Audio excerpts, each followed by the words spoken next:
Yes, Your Honor.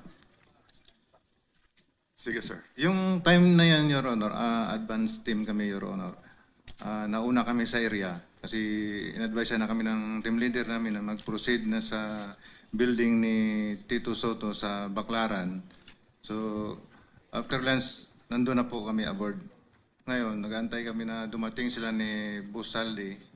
Pero nang dumating sila, ngayon, na okay na yung area, nariko na namin. Pagdating nila, na ako nag-guide po doon sa baba. Parang may basement sa gilid po.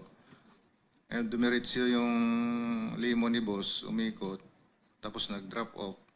Tapos umakyat sa parang hagdanan, Your Honor.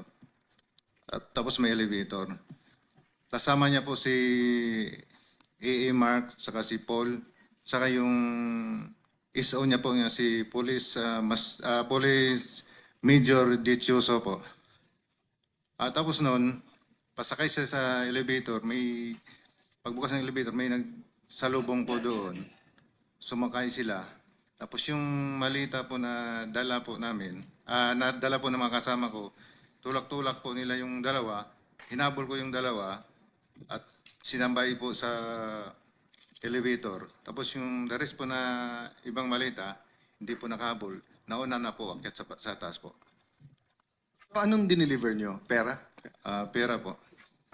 Alam mo magkano? Large po, malaki. Large. Ang large usually, ang laman ay... 40 to 70 po. So, ilan ang dineliver? Mga 40 to 70 po yung... So, isang laman po. maleta lang. 5 po, 5. 5 maleta na Opo. tig for 40. Yes, Your Honor. Yeah. So, more or less, kailan to? Sige, Your Honor. More or less, kailan? When? Year 2024 po, bago mag... Campaign period. Yes po. Okay. So, kaya ko to tinatanong dahil mabigat sa akin to dahil nga pinaniniwala natin yung Blue Ribbon Committee na pinamunuan ni Senator Lacson, but everyone knows magpartner talaga yan si Senator Tito Soto and Senator Lacson, no? Not partners in business but partners in politics, no? And then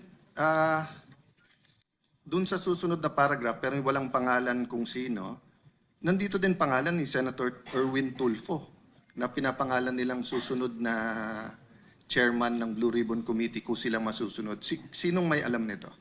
Dito po si... So, babalikan kita, sir, ha, dun sa details kay Senator Soto. Kay Senator Tulfo. Ano Ako yung po, details? magandang umaga po, Your Yes. Honor. Ako po yung involved doon kay Senator Erwin Tulfo. Sir, pangalan tapos pakikwento na lang yung circumstance. Ako po, sir, si Bernard Gumban. Bali po, nakapag-deliver po ako doon kay Senator Erwin Tulfo ng 2 beses. Yung una po, 2 maleta, tapos yung pangalawa po, 6. Ano yung 2 maleta? Anong size? Maliit na po, small tsaka medium siguro. Small. Ano ulit laman ng small? Nasa 20 to 25. Okay, and then medium. Yung medium po, Ay, medium ata yung 20 to 25, no? Tama ba? maliit po. Yung small po, Okay, tapos yung medium. nasa 40 to 50. Okay, so ang dineliver mo is from 60 to 70. Okay. Tapos yung pangalawang beses po, Your Honor, 6 na malita na po. 6 na gano'ng kalaki? Halo-halo po. Halo-halo na. Opo, Your So, Honor. Your Honor. even assuming small lahat, kung 6 sa 25, at least 150. No, at least. Saan ng first at saan yung second delivery? Dito sa may bahay niya po, Your Honor, dito sa Green Hills.